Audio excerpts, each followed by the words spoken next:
When the gods abandoned Ansalon and all seemed lost, the Wizards of High Sorcery became the heroes of the day.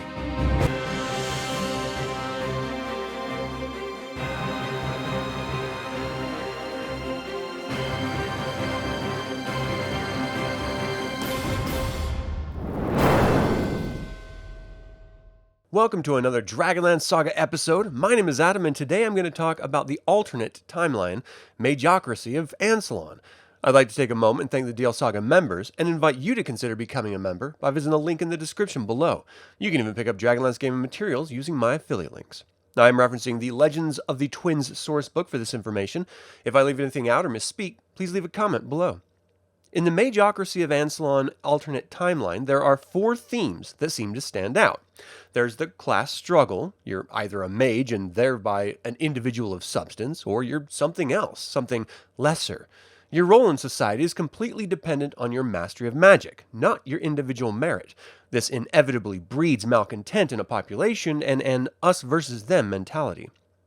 Another theme is hope for the underdog. You may come from nothing, but if you show an aptitude for magic, you could aspire to rise as high as your talents can take you.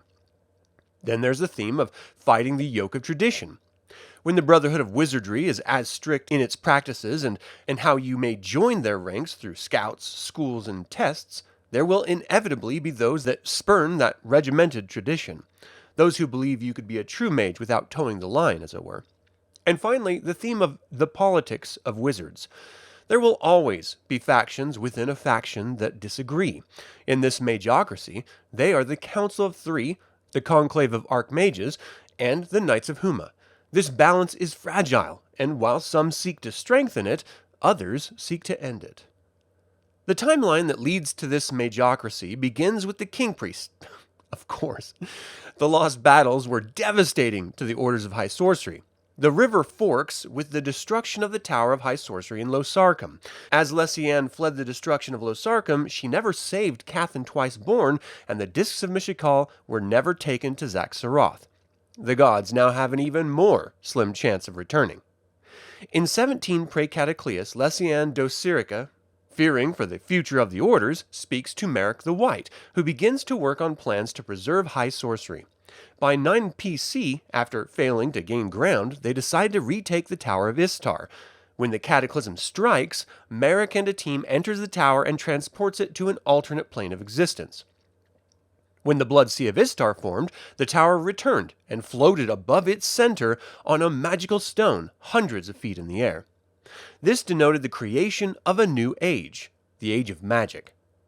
Time is now referred to as Anno Magius, and begins with Merrick commanding the wizards to assist the people of Ansalon. They break Andrus' curse and retake the Tower of High Sorcery in Palanthas. As magic rebuilds the land, the orders become stewards of Ansalon. The black robes are harsh, with bandits publicly executed, but many feel safe despite their dark rule. The red robes encourage self-governance, guiding leaders of local communities. And the white robes protect the people and are praised for their generosity and good works. By the time of Merrick's death in AM 32, the Conclave fails to find a replacement for the High Mage, and this presents an opportunity for the Solamnic Rebellion. This led to 2 major outcomes. First, the uprising backfires as it forces the orders together again and splits the Solamnics. The Council of Three is elected to govern the orders, and the Knights of Huma were formed to defend the orders, honoring the partnership of Huma and the wizard Magius. Fissidanilus was defeated by their unity in AM 38, and his soul is imprisoned in the Tower of Palanthas. In the years of peace and prosperity that follow, every 10 years there is a grand conclave in a different tower. The Tower of Losarcum is rebuilt in AM 63, and the Tower of Daltagoth is raised anew in AM 94. By the 8th Grand Conclave, the wizards have divided the land around the 5 towers, with each Master of Tower acting as absolute ruler. This is accepted as the mages have protected and supported the populations, and the knights have defended them. As Dekesis plans to re-enter Krynn with the Temple of Istar's foundation stone, a 6th tower is built at the border of Sylvanesty. At the 15th Grand Conclave, a 7th tower is ordered for Sankarist, which will be the training ground for the most prominent of mages. Outraged, the remnant Knights of Solamnia rise against the Knights of Huma and are slaughtered to the man ending the legacy of Vinus Solamnis. The Tower of Sancris is completed in AM 244. In AM 333, Takhisis' agents infiltrate the Tower of Sancris as a gnome activates a magical item, and the two utterly destroy the tower, laying waste to Sancris and Christine, naming them the Blasted Isles, where the land becomes twisted and magic runs wild. Takhisis forms the Grey Robes in AM 337 in the Nation of Blood. These renegade wizards serve Takhisis alone, not the Three Moons of Magic. She rallies her forces, and by AM 348, in the present time of this Magocracy of Krynn, the Dark Queen prepares to conquer the continent and its people.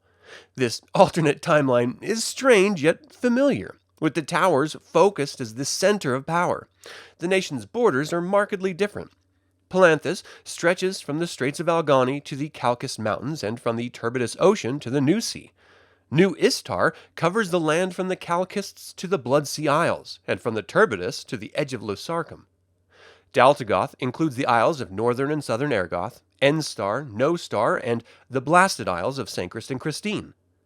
Wayrith comprises Abanasinia, Kolinisti, Thorbarden, and the western Plains of Dust. Losarkam covers the entire Losarkam Peninsula, including Kenderwood.